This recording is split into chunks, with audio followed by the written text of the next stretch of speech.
എനിക്ക് സങ്കല്പിക്കാൻ പോലും കഴിയുന്നില്ല. അപ്പുറമൊക്കെ വെള്ളവും മരങ്ങളും വന്ന് കടലായിരുന്നു.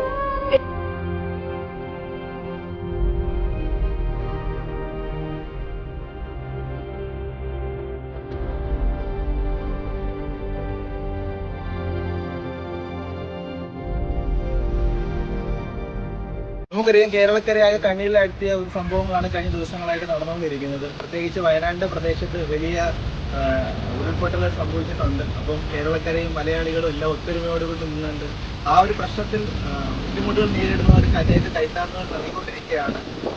അതിനോട് ബന്ധപ്പെട്ട് തന്നെ വിജയക്കാട്ടിലെ പ്രത്യേകിച്ച് ഗോപിസാറിന്റെ നേതൃത്വത്തിൽ നമ്മളിവിടെ സഹായ ഹസ്തവുമായിട്ട് വിജയക്കാട്ടിന്റെ ഈ സാധന സാമഗ്രികളുമായിട്ട് വയനാട്ടിലേക്ക് പുറപ്പെടുകയാണ്.